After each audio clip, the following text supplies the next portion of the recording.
particular thing. I wanted to listen, I like to learn, and I like learning every day. I wasn't invited, Kuka didn't invite me, because I didn't call myself Eric. But I saw an advert yesterday, that was why I came. Nothing to do with politics. I just thought I should come and learn, because I'm in the Senate, I like to listen and hear what people say. On the floor of the Senate, when people were talking of Northern senators, Southern senators, Eastern senators, and Western senators, I am on record as saying that I am just a senator of the Federal Republic of Nigeria.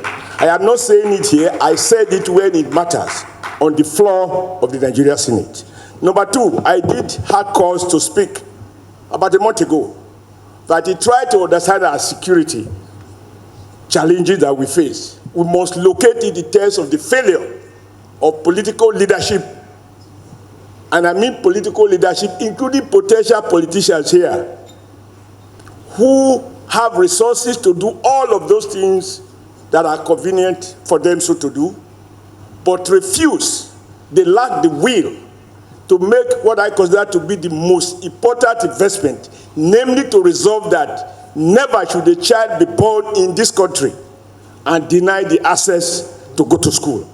And we must not make laws that we don't have the political will to enforce, and identify the universal basic education law, under which every child ought to go to school, and if a family or a parent deny the child the right to go to school, there are penalties. How come no parents have been brought to before any magistrate court or alkali court or customary court and is charged for that offense? And I said, as a former governor, I was a member of the National Economic Council, where state governors, some state governors, I must emphasize some, argue that they do not have the resources to pay 50% subsidy in order to ensure that the children of the poor go to school, even where those governors are sending their own children abroad. And one thing we shouldn't do, sir, is that when we talk and you don't mention name, everybody becomes a suspect. If you are afraid, given the fact that you are very vocal, you are independent, you cannot be dismissed, you cannot be promoted or demoted. If you are afraid to mention the name of a governor, a former governor, who breached the law, and a city governor who used immunity to cover a governor that lost immunity, where will the courage come from? This sophistry of saying we can name the child of a poor man who's still a goat, but we are afraid to mention the name of a big man who breached the law, that for me is at the root of our problem. Number two, Bishop Kuka, I also think that religion has been added to our burden of problems. When people preach that if you believe in our Lord Jesus Christ, he will deliver you from poverty, that's a lie. We know it. And I see them every day. And I think Father made the point that people are setting up business centers, and they cover themselves by saying they are pastors. And in every donation that is being made in church, when a big man dies, that is where reverend fathers and pastors, we identify these people to remind us that the church has not been completed. And all those who are to donate are invariably public officers. From their salaries, everybody is contributing to the confusion that we find ourselves in. And I was worried by one word you used at the beginning. Nobody spoke on it. And I think you were trying to be internationally correct. You mustn't try to be. You should be correct within the context of Nigeria value system. Where you spoke to regardless of sexual orientation. No. That is fashionable in the West. In Nigeria, sexual orientation matters. A man should not sleep with a man, and a woman should not sleep with a woman. If they do, it must not be acknowledged by the Nigeria state. We must discourage the young wife, because if you begin to use that regardless, it matters. I will not. I'm sorry for any people, those who have subscribed to Western values. I would employ any man or a woman, or support, or vote for, or vote because of his sexual orientation. I need to know it, so that there are core values to Nigeria that we must defend. Number two, when people talk about this restructuring local government elections and so on. Unfortunately, truth be told, there is no local government election. There is no local government that is elected. You can speak to the formality where results are written or where blatantly no pretext was made, and therefore people are just put into office. You don't need law to enforce this. When I was chairman of APC, I told President Buhari, invite all the governors and invite the National Association of local government, and ask the governors what are they doing with the allocation that is given to them. Gentlemen, the law can never capture everything. What we need to reform is not the Constitution. What we need to reform is our value system, our commitment to strong ethics, that this is not fair. If you ask me, my background is to be suspicious about laws because they represent the thinking of the aggregate views of the ruling elite. They do not necessarily translate to fairness and justice. And I see contradiction from your explanations.